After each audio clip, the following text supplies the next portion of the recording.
What's happening, Steeler Nation? What is happening? We here. We are here. We are here. The 2024 season, the wait is over, even though we got to wait till Sunday. The wait is over, guys. The first Terrible Towel Tuesday of the official season. And that's all I'm getting into tonight, man. I'm just going to talk about the current state of the Steelers in terms of, we'll talk a little Cam Heyward. We will talk about the current depth chart, and we will talk about guys who may be injured and guys who may have an opportunity to play. But that's all I got. That's all I got. I'll take some phone calls as well if you guys are available to do that. But we here, man. What's happening, man? Hope everybody is having a wonderful day. Hope you had a great holiday weekend. I hope you were safe and sound. And yeah, man, welcome to the latest episode of Terrible Towel Tuesday. I am your host, SimFBallCritic, live from the still basement. Let's say hello to the early commenters. Joshua Shields in the building, Jared Devil in the building, Jack Bauer in the building, JP Giles in the building. Hello, Lanisha.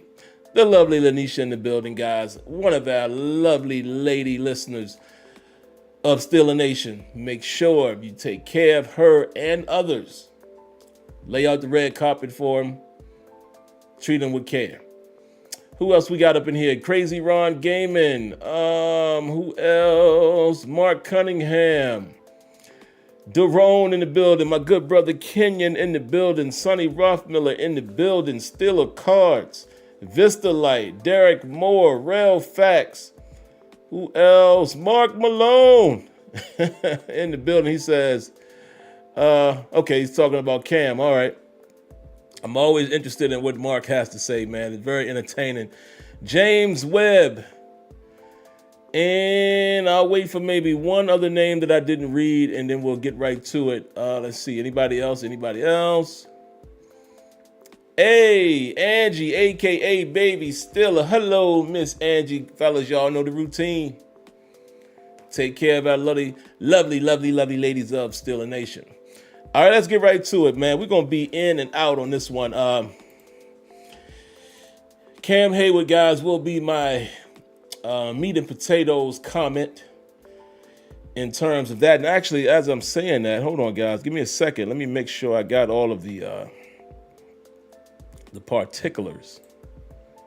Looks like we have the particulars courtesy of one Jeremy Fowler. So we'll talk about Cam Heyward.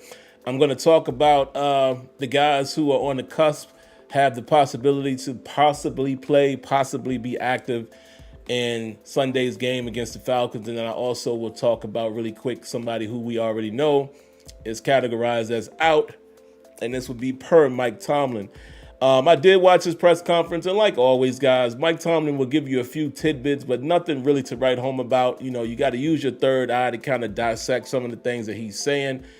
And there was one thing that he said in there, and I will talk about here in a moment, in terms of somebody who seemingly is getting the nod at a certain position. But in terms of injuries, what we know right now, Mike Tomlin said that Isaac Seumalo could be categorized as out. And that sucks.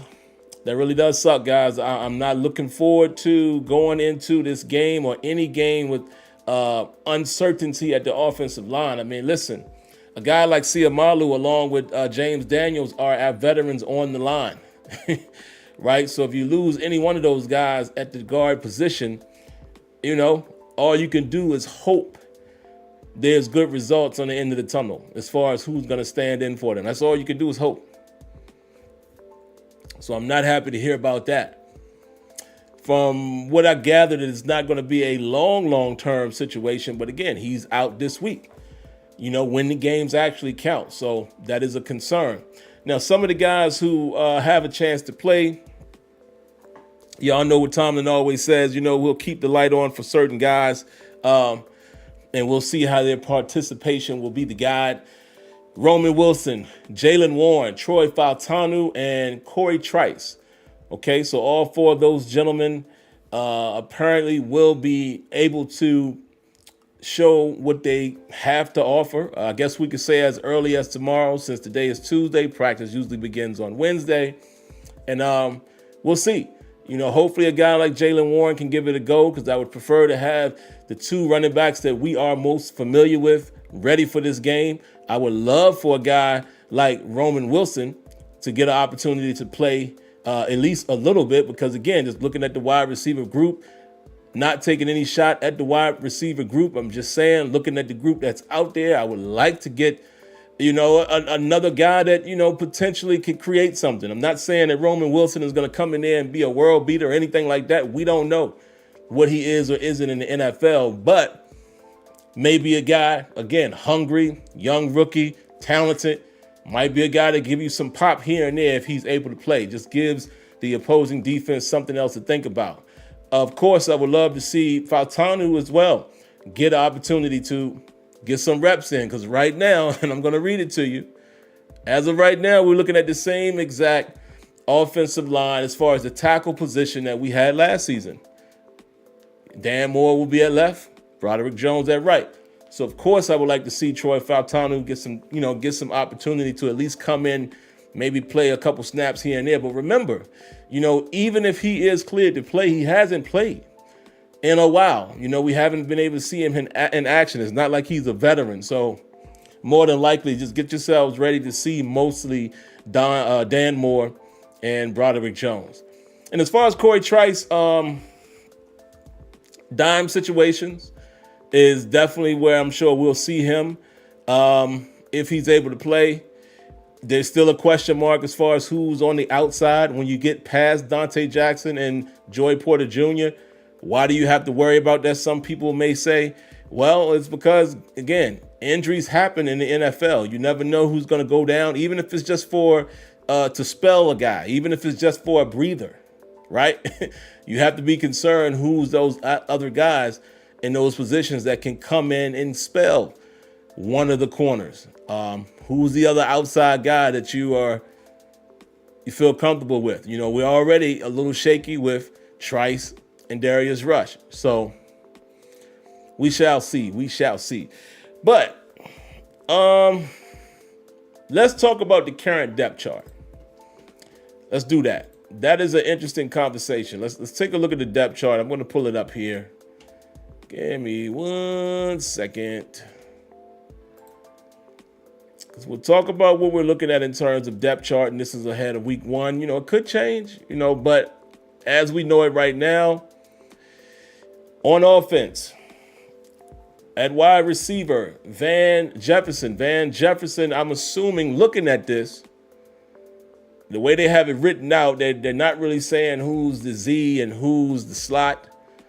But looking at this, you have Van Jefferson, Calvin Austin, and George Pickens.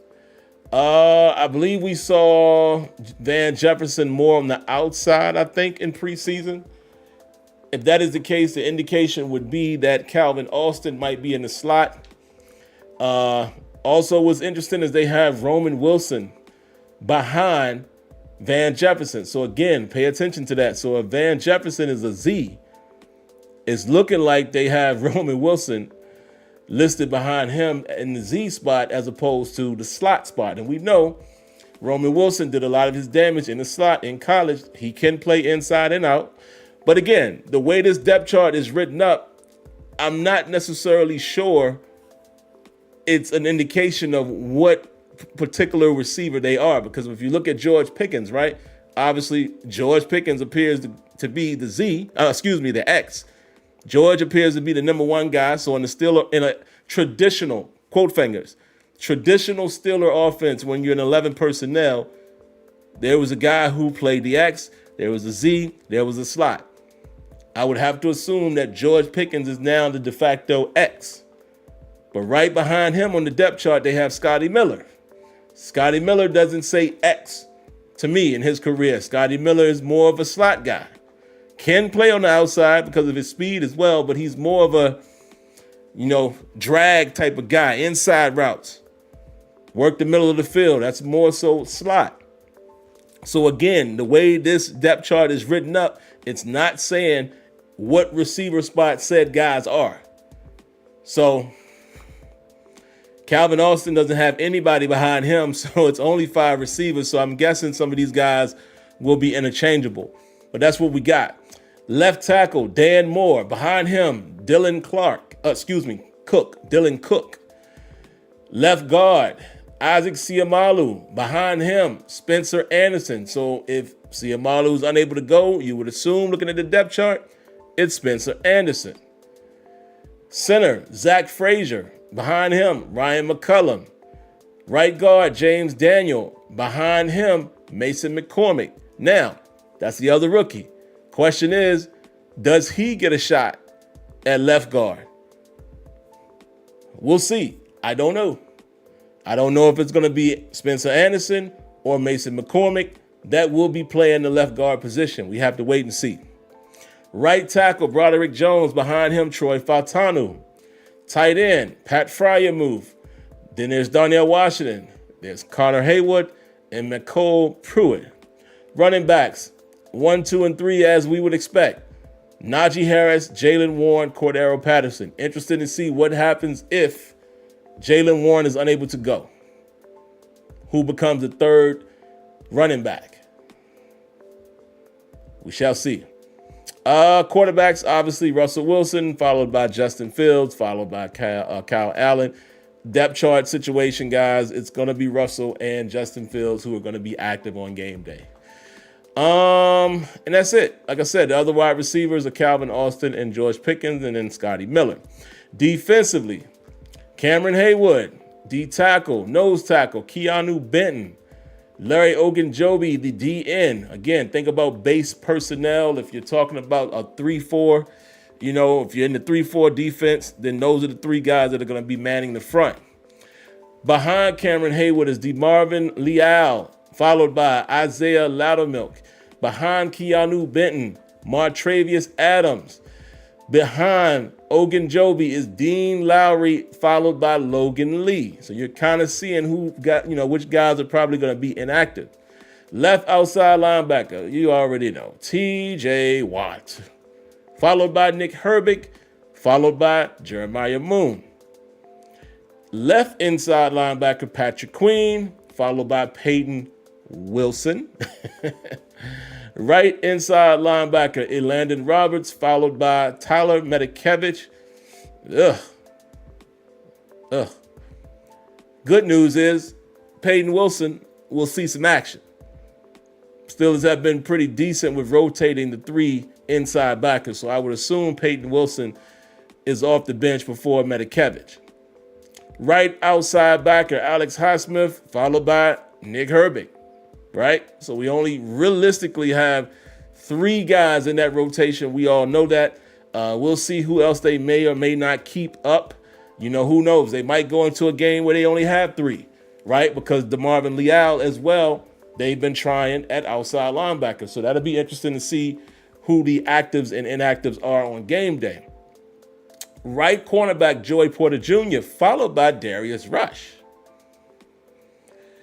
Free safety, Minkah Fitzpatrick, followed by Miles Killebrew. Okay. Which we know that, but, just giving you guys the depth pieces behind these guys. Strong safety, Deshaun Elliott, followed by DeMonte KZ, followed by Jalen Elliott. Left cornerback, Dante Jackson, followed by Corey Trice. So again, what I said a few moments earlier, it's imperative to know the health of Corey Trice. Those guys that are backups will generally play in the dime. So there you have it. And this one right here, nickelback, aka slot corner. One sole name, Beanie Bishop. Mike Tomlin said himself, he's not sure that he has done everything to win the job, which I know some of that was just given, fodder to, the reporters. But Beanie Bishop is the de facto starting nickel backer. And again, I'm not down on Beanie Bishop. I know what he was in college. Had a decent camp. Didn't have too great of a preseason. Some of that was injury plagued, we know.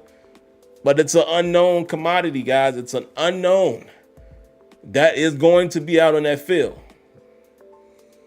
And yeah, they're facing an Atlanta an Atlanta Falcons offense that's got some weapons, particularly at receiver, tight end, out the backfield.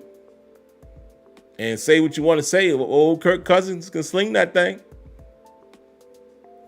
Just saying. And that's it, guys. Obviously, you know who the specialists are. We don't have to get into that. Yeah. So the question would be to you guys and gals, really quick, how are you feeling about this depth chart, man? How are you feeling about it? Excited, not so excited, a little nervous, high hopes for it. What do you guys have?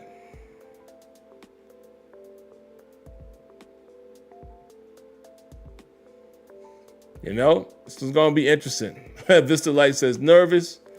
Leonard Green said Kirk is sneaky good. Listen, man, Kirk to me is, and I'm not comparing these two guys.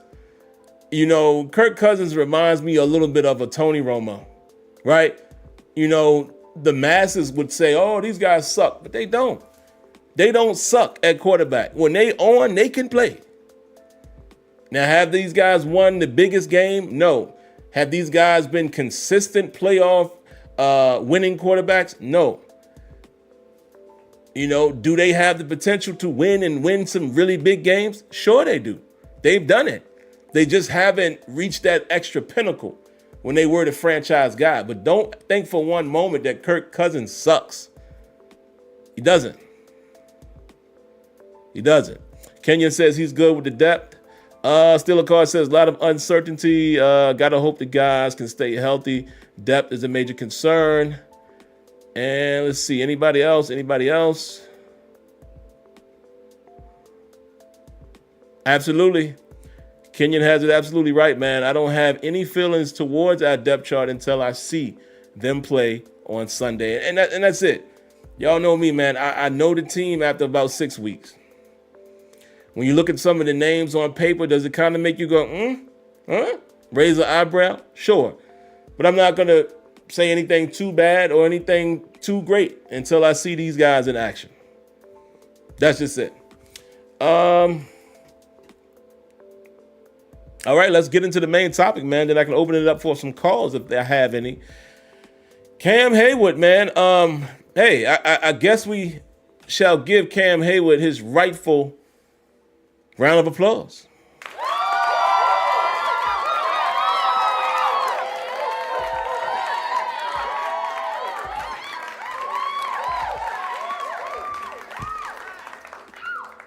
And after we talk about Mr. Cam Heyward, I'm going to ask you guys how y'all feel about it.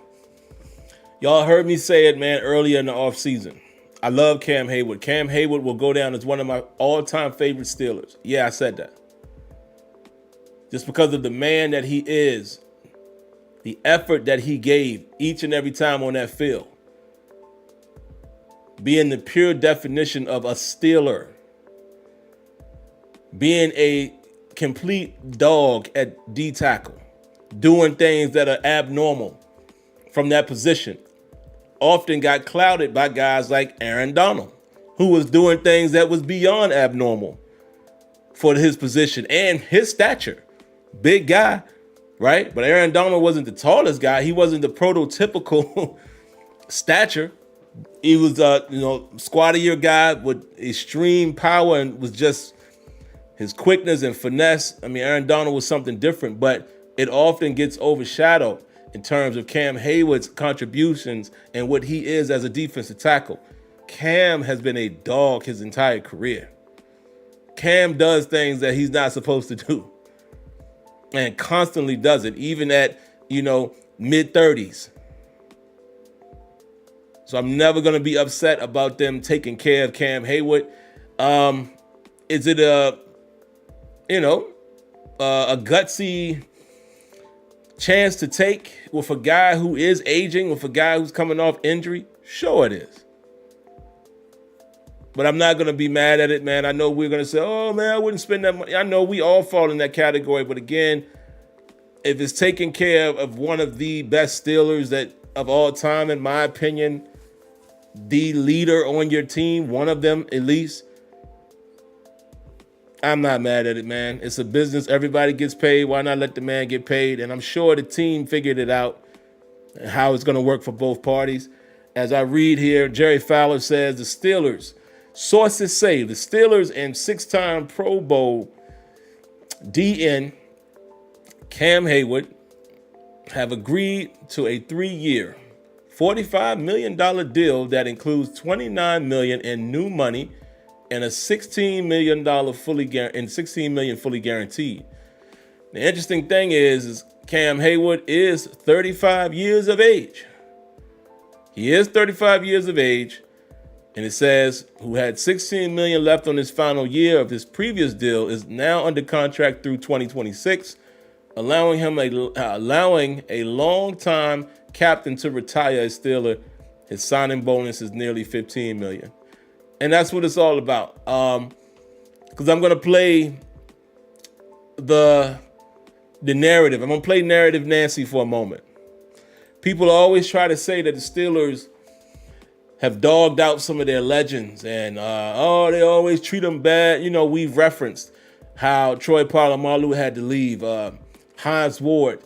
We've even talked about Ben Roethlisberger, even though I think Ben Roethlisberger got a little bit of this treatment. They allowed him to stick around a little longer. But now, I don't know if you can say that narrative. So whatever side of the fence you fall on, the opposite has now happened. I read that they said Cam Heyward is the oldest player, especially at his position, to get this type of payday. And clearly they're doing it not only to put money in Cam's pocket, but to allow him to retire as a Pittsburgh Steeler. There it is. Those are just my thoughts. Hey, if it doesn't affect other money, you know, where it puts the team in a bind, I'm cool with it, man. I'm cool with it. And if Cam Heyward can be any piece of himself, I'm cool with it. We're going to need it because what does concern me a little bit, and I'll talk about it when I get to the pregame. Speaking of which, I may have to try to cut the pregame show on Thursday. I'm going out of town this weekend. I should be home to watch the game on time. If not, y'all know the routine. I'll catch it on the replay, and we'll do a show later that night.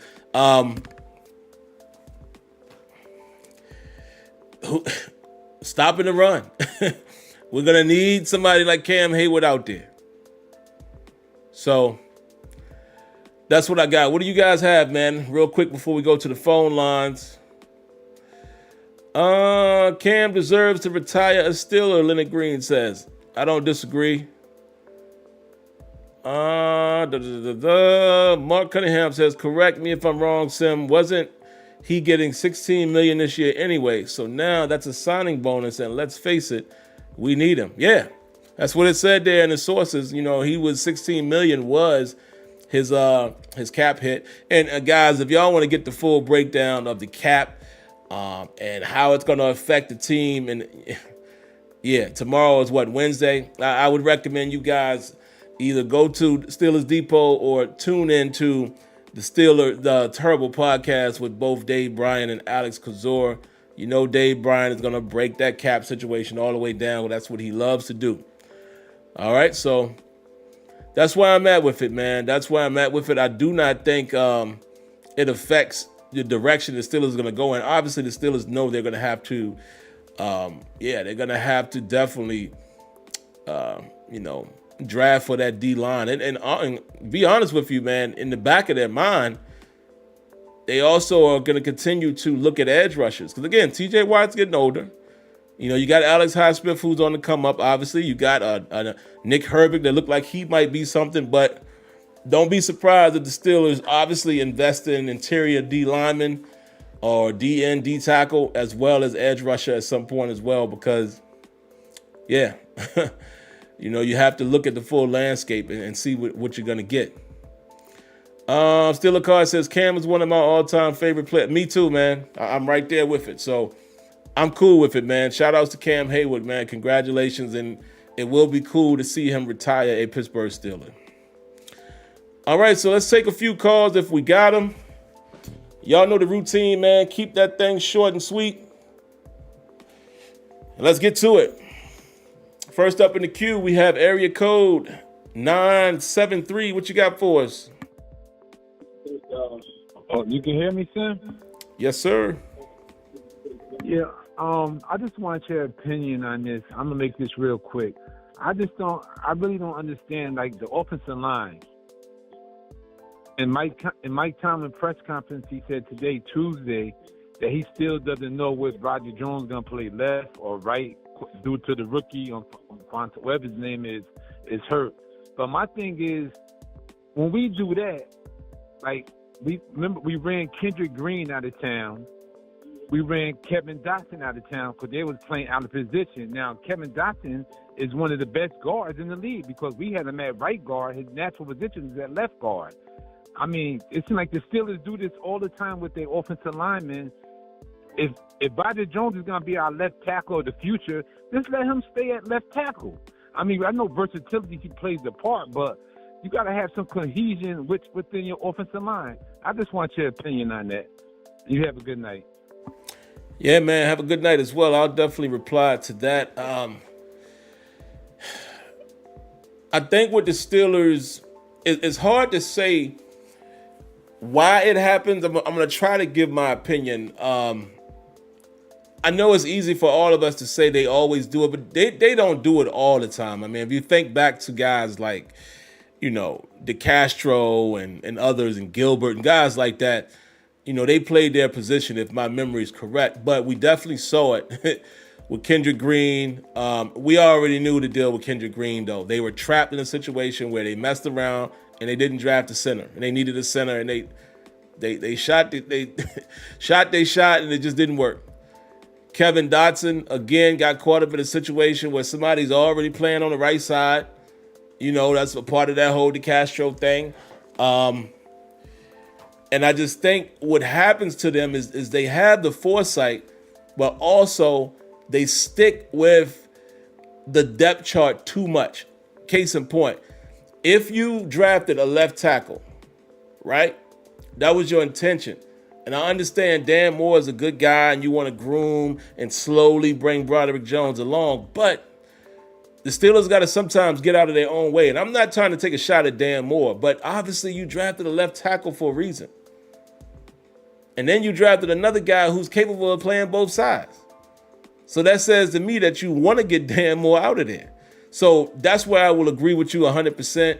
973 is like, dog, just let him play over there. Now, the problem that they have right now with Fautanu down, they don't really have a serviceable right tackle. That's the problem. And I think they don't want to do a flip-flop with Dan Moore and Broderick Jones. You know what I mean? Where you've started off Broderick Jones coming in and filling in at right tackle more than you've had Dan Moore do that. So to try to switch them, you create more problems. And I think that's just the hole they dug for themselves. But I understand the sentiment of what you're saying 100%. 100%. All right, next up, guys, area code 951. What you got for us? Hey, what's up, Sim? Thanks for taking my call. No problem. Hey, just real quick, just want to talk about the offense real quick. Specifically, this upcoming game against Atlanta week 1. I'm not going to lie, I'm a little concerned, man, about Arthur Smith's offense. Not because I don't have any confidence in it, but I guess as Steelers fans, we haven't seen the full, identity of it yet. I hear a lot of fans and people in the NFL world compare it or try to give us, comps to the 2019 offense he had. I'm not too sure that we can just bank on that, based off, 2019. So too many times I've seen, I guess since Big Ben left, too many times I've seen defenses be able to scheme well against the Steelers, playing up close, stopping the run, and just not having any confidence that the Steelers quarterback can beat them. So I'm just a little nervous about that, man. Just want to get your take on it. That's it. Man, appreciate the call. Definitely have a right to be concerned. It is a real concern in some people's eyes, and I'll say why. is what he just said. We've seen it. We saw what defensive did to us with Kenny Pickett, right? And it was like, oh, we just gonna line up, force them to challenge them, make them run the football, and dare them to throw it on the outside, and yeah, was not a good look. And yeah, it is hard to make the comparison to 2019 in Tennessee, but if you think about it, here's the God honest truth, or the real truth that we all have to accept. Look at our team offensively, and that's how it's built. Currently, it is a run-first team. Because I know the contrary to Arthur Smith's offense would be us, dropping back 30, 40 times, slinging it all around the field, but we don't even have those weapons. I mean, George Pickens, obviously, and, we hope we're going to get what we get out of, Van Jefferson and others, but we don't have a complement of wide receivers where we're like, think about it, even like a Cincinnati. And I know I'm not talking about 4 deep. I'm just saying, even with Cincinnati, with having Chase and T. Higgins, 2 certified guys that you got to protect, they know they could drop back and throw the football. They're not concerned, right? They know they could put up a lot of points. Our team, unfortunately, is not built like that. So that's the only reason why we kind of have to rely on this offense that run first that Arthur Smith is bringing to the table, purely right now off of personnel. Just hope it works, because listen, if the Steelers can run the football, everything that we are saying right now, any concerns that we have goes completely out the window. If they can run the football, and I know people will say, oh, it's if, yeah, because other teams in the league run the football. So why can't we run the football? So if we can run the football, we ain't got much to worry about. That's just my thoughts. We'll see. Next up, man, one of our favorites, of course, man, area code 803, Mr. Winningham. What you got for us? Good evening. Congratulations to Cam Heyward. Not many people this guy is almost a sure ballot Hall of Famer. I don't know whether he's first ballot right now, but he's very close. Like you say, 6 Pro Bowls. 1 or 2 times maybe All-Pro, 2-time Walter Payton Player of the Year, other than the offensive tackle who retired with the Rams, but the longtime Cincinnati Bengals. Not many people who off the field done more than Cam Heyward, as I can think of. Offensive line this team this first game has me concerned, because I don't, other than the Detroit Lions game, I don't know what to expect from this team Sunday from them. So I don't have any big high hopes, and this is from the person who will drink the Steelers Kool-Aid and wear the Steelers glasses. I don't know what to expect from this game right here. So I'm really feeling a little funny about it, because this game, I just don't know. But I feel that right now this team is failing Broderick Jones. I feel Broderick Jones being failed because he was drafted to be a left tackle. Yeah. But for some reason, the team has not tried to they say around the franchise, they say that Dan Moore can't play right tackle, but we haven't even seen that effort in the game man thing to say whether Dan Moore can make that move. The one thing I can give Broderick Jones, until the Buffalo Bills preseason game, that he's a better pass blocker than Dan Moore. Because watching that game last year against Cleveland in Cleveland, we should have won that game, but I believe because of Dan Moore could not is not a good perimeter pass blocker. But thank you so much. I hope everybody have a great week. And go Steelers. Man, Mr. Winningham, definitely appreciate that, man. I think you shared the same sentiments as one of the other callers there. And the fact of the matter is they just waited too long.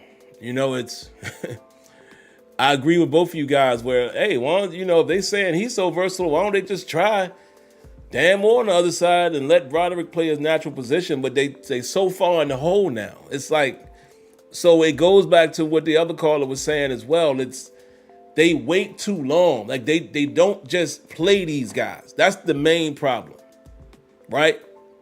No disrespect to Dan Moore, but let's just take the name off of it. If you draft a guy in round 1, the intention is for him to play. Point blank, period. You have a conversation with the current veteran and say, look here, man, you know, if I'm the coaching staff, and hey, maybe they did this, but I'm just using myself as the example. If I'm the coach, I'm picking up that line, I'm calling that player, or when I see the player in person, I'm going to sit him down and say, listen, obviously you saw which way we went in the draft. You know, there's no secret here. And if you're a good manager, because the coach is a good manager of men, if you're a good manager, like you know, like I'm a manager on my job, you know, we doing performance reviews right now, right? Then your people already know what it is. So you have that conversation and you say, look, you know, we want to see if we can upgrade at this position. You know, we drafted this guy and this is the direction we're going in. And then you force the draftee to win the job, to let us stick with our decision. And even if you wanted to hold him for 1 season, he's got to come into this season as the starter. And that's one thing that Steelers seem reluctant to do in certain situations. Sometimes they've done it, right? TJ Watt, he started his rookie year, if I'm not mistaken, right? Sometimes they've done it, but they're gun shy sometimes with like offensive line. It can't be that way. Because you know what's about to happen? You know who's about to be the benefactor of the way we draft and all of that? Zach Frazier. Because Herbig has gone down, Zach Frazier about to be thrown right into the fire. And he gonna sink or swim. And that's all of us are sitting here saying, man, I wish we could be getting that from Broderick Jones. At least let's see what we got. Steelers got to do a better job at that. I mean, I get the grooming, but you guys got to do a better job with, you know, going with your gut, man. Going with what you wanted to have. You wanted to draft these guys, let them play. All right, man, next up, area code 561. What you got for us? Hey, Sim, Victory Asher, man. I got just a couple of things here. First, Cam deserves everything he got, man. Congrats to him. Number 2, to be honest with you, and this is just my personal opinion, man, the Falcons doesn't have a snowball chance, and hello without the O, this weekend against the Steelers defense. They don't. Their line is suspect, but, you know, they don't have a chance against our Steelers D, not against our front 7. And number 3, it's a rhetorical question. Man, when was the last time the Steelers paid real money for a left tackle? For a big-name left tackle? Can you remember the last time we've had a really, really good left tackle? Alejandro Villanueva, he was all right. He was good. He was serviceable. You know, we had Calvin Beetham for a minute, but when's the last time we went out and got a Trent Williams type left tackle? Or if we ever had one. And that's all I got.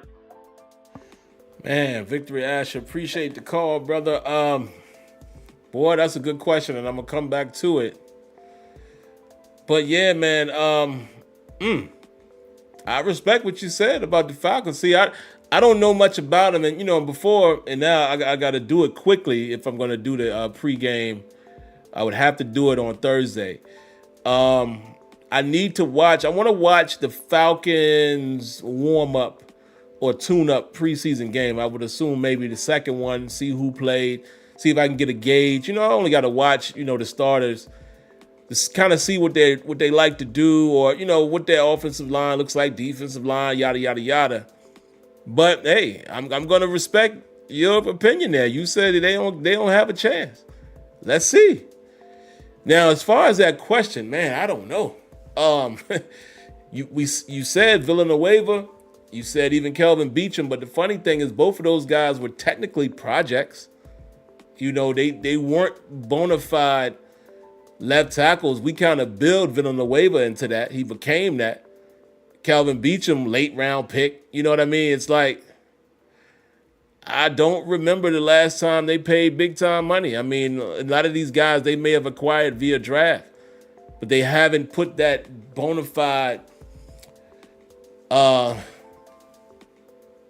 they didn't put the resource into building up the left tackle or going out to get a left tackle right away or even drafting one in the first round. So that's a very good question. Maybe some of the people in the chat might know. Let me see. Anybody know? I don't think nobody has said anything in reference to it. Yeah, that's a great point, man. All right, man. Next up in the queue, this might be our guy Johnny, man. 937. What you got for us? What's up, Mr. Sam? Can you hear me, my brother? Yes, sir. Shoot, man, you know, energized and still flowing. I'm scarred up, but keep on going. But anyway, and that's how I feel about my Steelers. Our Steelers, man, we're a resilient team. I just want to, I guess, warn everybody, this ain't going to be no easy matchup. You know, this ain't no give me. You know, I used to live in Atlanta, Sam, back in the day as a child, in my childhood, man. They're not a weak team, man. So we got to be on our P's and Q's, man. And think about this, man. Think about this matchup. Arthur Smith, of course, coming from there. He knows their defense. Yeah, you say, okay. Because don't think they put that. You know, of course, they put that into play, right? But at the same time, they know him. They know him. So that's interesting to me, man. I think it's going to be a very close game. Of course, I want us to come out on top, man. But I think it's going to be a very close game, man. But here's what I say, and I got another question for you. But I'm going to start with this. Our defense is better than theirs. We got the number one defensive player in the world, man. I really believe that, and I'm trying not to be biased. Along with everybody else. Keanu Benton, I believe he's going to have a breakout year, brother. So my question to you and the chat is me trying not to be a biased Steelers fan with the Steelers, rose glasses on.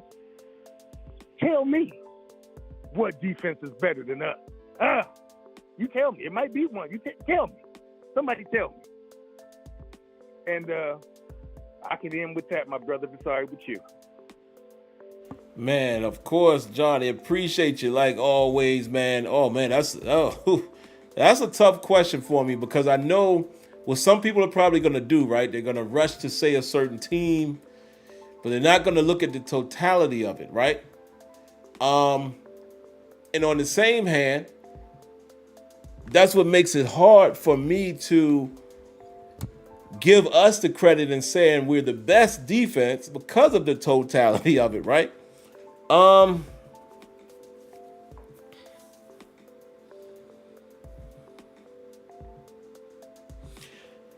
might put the Browns defense up there.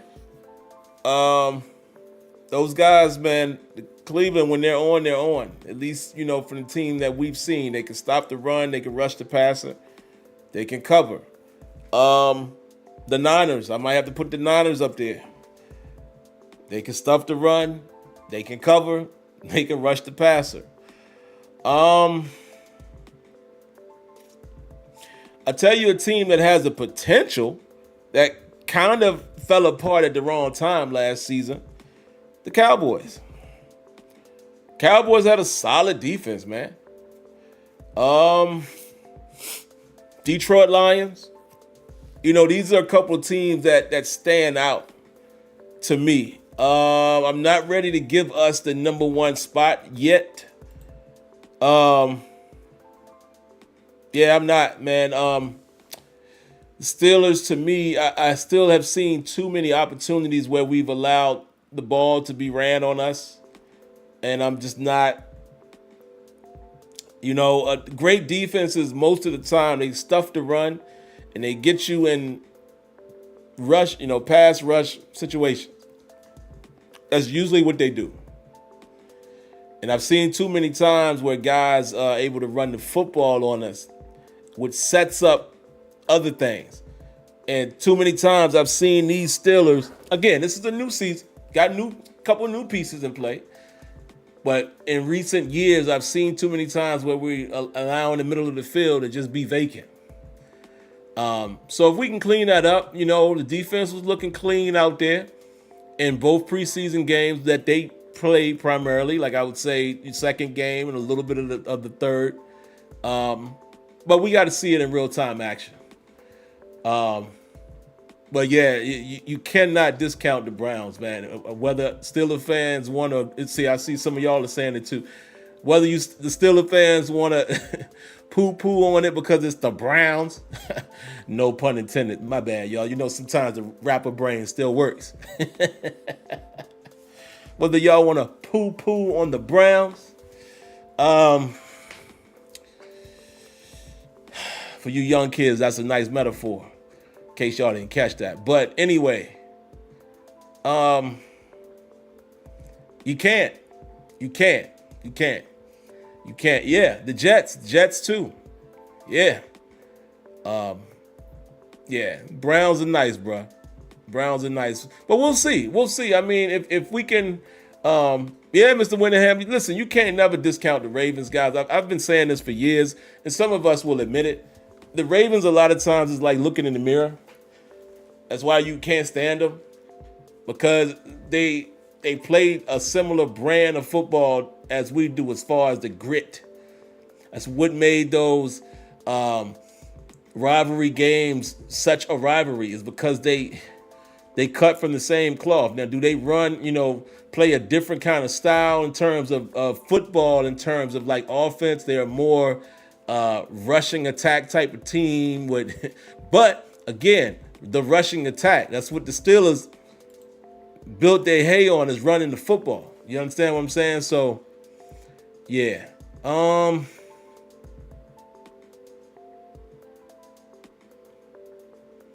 yeah, Kenyon, the Jags too. So there's quite a few teams right there, Johnny, that might give me reason to pause in terms of putting the Steelers number one. But I do think, if you just look at what the Steelers potentially have, right? Let's throw potential out there. You have arguably the best pass rusher in the NFL, in TJ Watt. You have, and I'm going to try to be unbiased with this, y'all tell me if I'm wrong, arguably, let's be modest and say a top 15, maybe even a top 10 edge rusher on the other side. Definitely the potential is there for Alex Highsmith to be top 15, or shoot, Alex Highsmith has the potential to be top 10. You pair that with TJ Watt, it's a problem if they stay healthy. And you got a young kid in Herbig that all he does is make plays when he's in the game. So now you got a third wheel that comes in there and keep it turning, bro. So as a three-man depth, the Steelers arguably is high in the league off of potential of having a three-man roster of guys that's coming at you that you might have to pay attention to. Again, Herbig is still making a name for himself, but every time that kid plays, he makes a play. So, yeah. All right, so you got the pass rush. Oh, yeah, and let's not forget the Texans defense. You got the pass rush, right? You have improved your inside linebacker position, I believe, with Patrick Queen. I think you've definitely improved that. I think there's potential to be had at some point with Peyton Wilson. I almost said Willis again. There's potential there, but even I like a Landon Roberts paired with a Patrick Queen. I like that. That makes me feel a little more comfortable, even though Landon Roberts captured some of our hearts last year. So you can realistically say the Steelers got better there. So you got some guys, you got a guy that can run sideline to sideline, and you got a guy that can hit, right? So you almost got again, I'm not comparing, but you almost have the Shazier and Vince Williams type of effect. One guy is more of the all over the place, speedster, maybe can cover, can go sideline to sideline, and then you have the other guy that can thump. That's potentially what you have with a Queen and a Roberts, or a Queen and a Holcomb. Man, you get Queen and Wilson out there together. Now that's interesting too, because they both like to crack, but they both can run. That would be an interesting pairing. On the back end, you have a blooming cornerback in the making, a potential stud cornerback in Joey Porter Jr.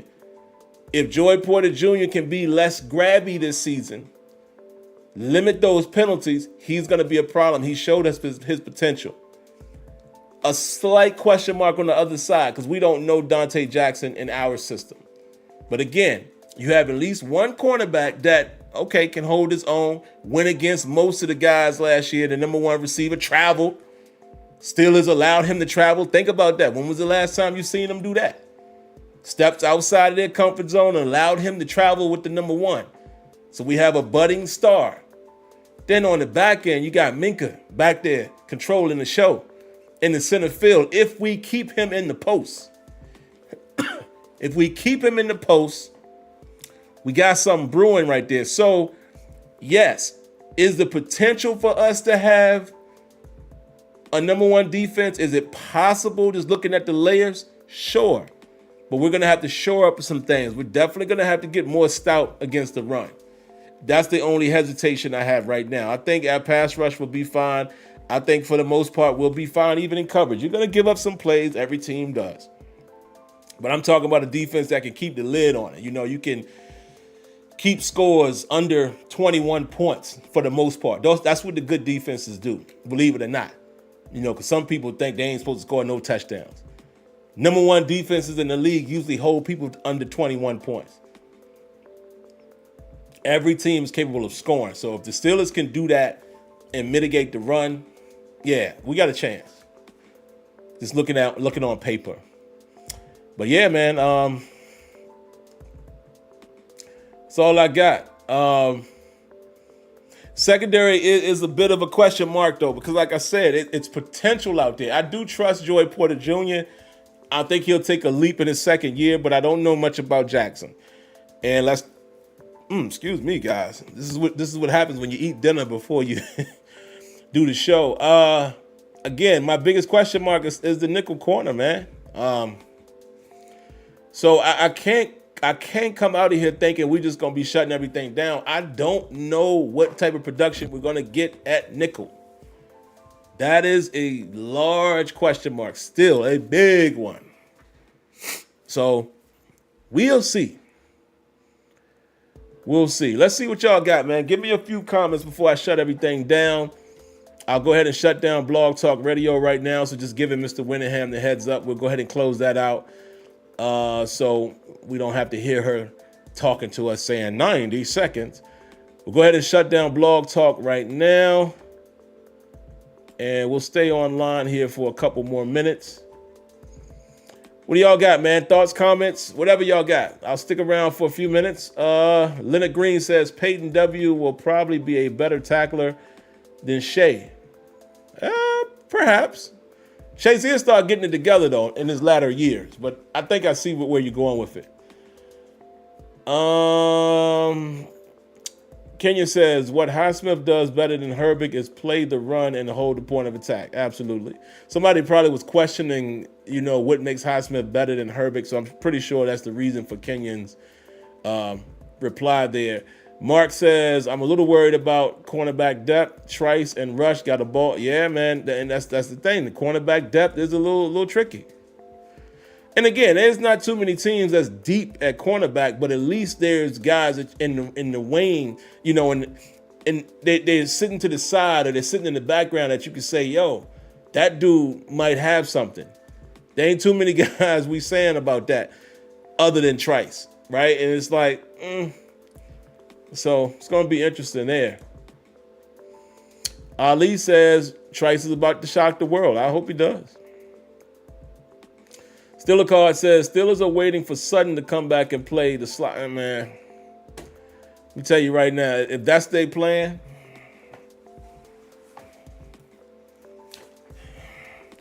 this is what I think about that.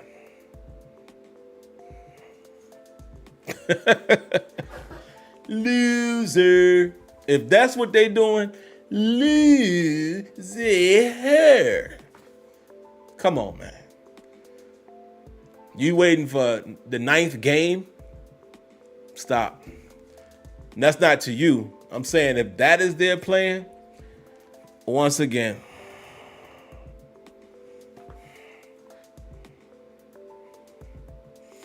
please no. What else y'all got? Hey, Lanisha says, Trice is a Purdue alumni.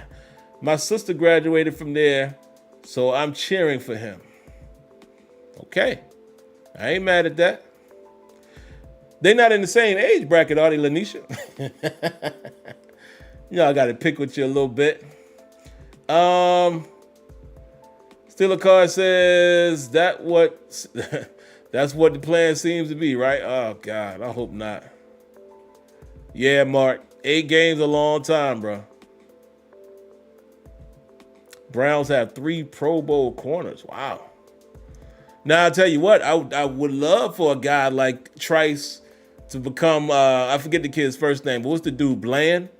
For the Cowboys that had all them interceptions last year, I would love for one of them to be a dark horse like that. That would be dope. But, Hold on. Got to interrupt myself. We got a donation. Been a long time, man. I haven't seen a donation in a long time. Thank you very much, Stillberg. Round of applause.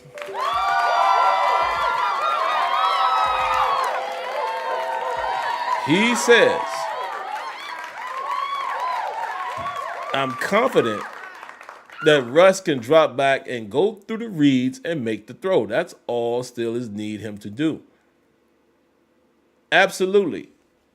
But only if, hold on, guys. My hard drive came undone. Hold on, guys. Only if my external hard drive, it's sitting here on my computer and it shut a couple things down real quick, my bad. If the line can hold up. So I'm there with you. If the line can hold up, then I'm with you. But other than that, it ain't gonna matter who's that quarterback.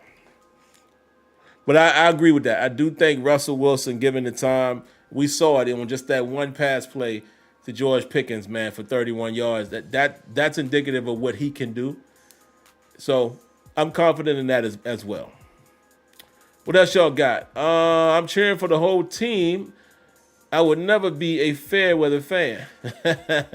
No, I got you. I was just picking fun, saying, did they go to school at the same time? Is there some type of personal interest from Sister of Lanisha? Let's see. What else y'all got?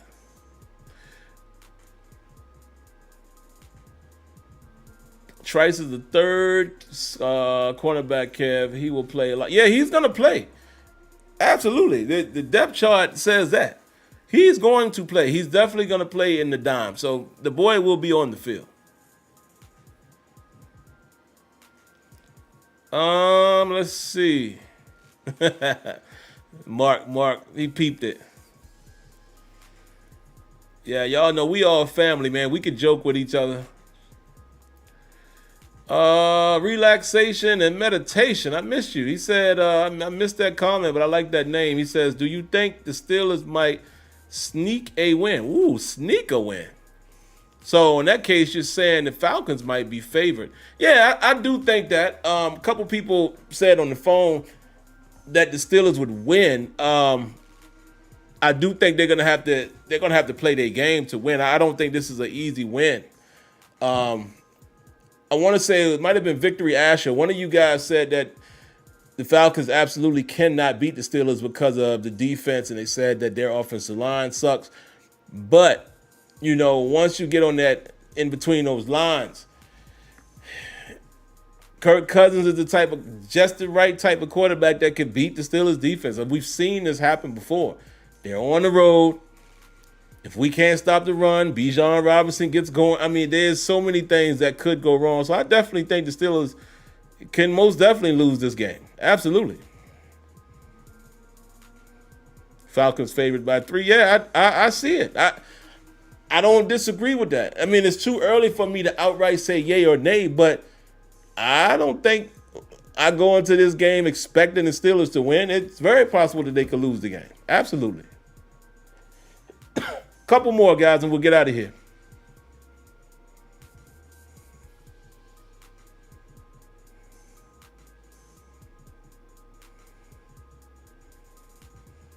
What else y'all got?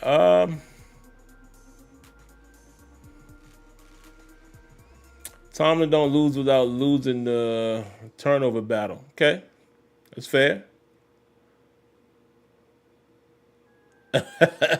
Kenya says, never talk to people that don't know what they are talking about. That's some great advice right there. I wouldn't advise it. Kenny Miller says, we need to blitz Bo Nix in game 2. Man, let's deal with game 1 first.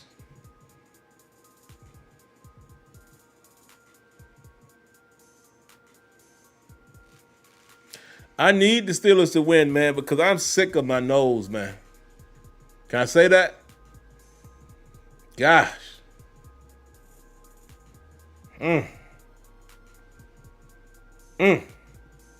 Sick of them. Coincidentally, man, I will be in Atlanta, too, in about a month.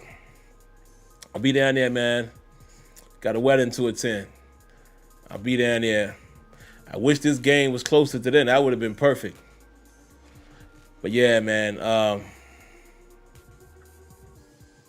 that's all I got, man. That's all I got. I have nothing else to share.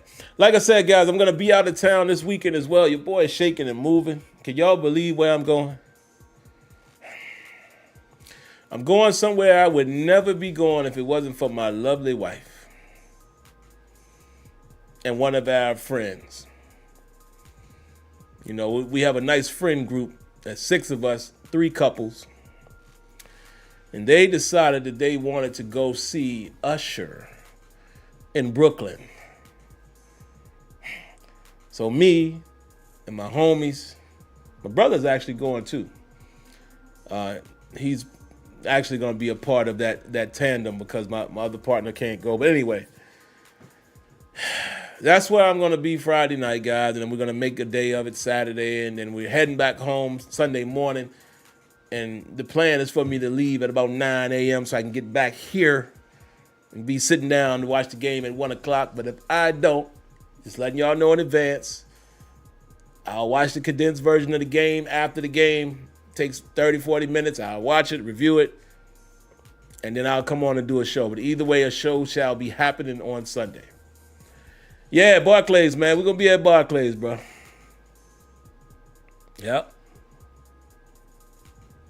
Sure am. But yeah, man. Diggy said make sure you boy, yeah, he know better. Nah, it should be a good time, man. It should be a good time. You know, always take time to do that, fellas. Whether you are married or not, you know, if you got a significant other, you know, make sure you take time to do those type of things that they interested in, and you know, you need some you and them time. I'm not gonna say that, you know, I'm just gonna say them because I don't know how everybody, you know, it's 2024, so I say you and them, whoever them is to you, got to do those type of things, man. So yeah, make sure y'all take care of y'all special someones out there.